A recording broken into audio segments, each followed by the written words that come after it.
সড়ক দুর্ঘটনায় থেকে সেরে উঠে আবার মাঠে বিচরণ করছেন ভারতীয় ব্যাটসম্যান ঋষভ পান্ত।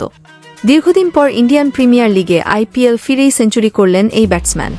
তবে সেটা ব্যাট হাতে নয়, আইপিএলে ম্যাচ খেলার সেঞ্চুরি করেছেন এই বাঁহাতি। দিল্লি ক্যাপিটালসের জার্সি গায়ে এই মাইলফলক ছুঁয়েছেন পান্ত।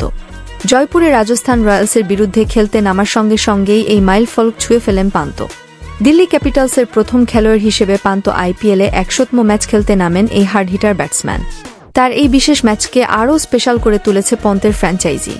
পান্ত দিল্লির জার্সিতে তার 100তম আইপিএল ম্যাচটি খেলতে নামার আগে তার হাতে তুলে দেওয়া হয় একটি বিশেষ জার্সি, যে জার্সিতে তার নামের সঙ্গে 100তম সংখ্যাটি লেখা রয়েছে। পাঞ্জাব কিংসের বিরুদ্ধে তাদের প্রথম ম্যাচে হারের পর দিল্লি ক্যাপিটালস জয়পুরের সোয়াই মানসিংহ স্টেডিয়ামে রাজস্থান রয়্যালসের বিরুদ্ধে তাদের দ্বিতীয় ম্যাচ খেলতে নেমেছে। আইপিএলের মতো বড় আসরে একটি নির্দিষ্ট দলের হয়ে 100তম ম্যাচ খেলতে নেমে বেশ আনন্দিত পান্ত। সে সময় পান্ত বলেন, ফ্র্যাঞ্চাইজির হয়ে 100তম ম্যাচ খেলছি বলে ভালো লাগছে, কিন্তু আমার জন্য প্রতিটা ম্যাচই গুরুত্বপূর্ণ। 2022 সালের ডিসেম্বরের শেষের দিকে একটি ভয়ঙ্কর গাড়ি দুর্ঘটনার পরে প্রায় 15 মাস ক্রিকেটের বাইরে ছিলেন পান্ত। এবার আইপিএলের হাত ধরেই প্রতিযোগিতামূলক ক্রিকেটে ফেরেন তিনি। এর মধ্যে মিস করেন আইপিএলের 2023 সালের আসর ও ওয়ানডে বিশ্বকাপ।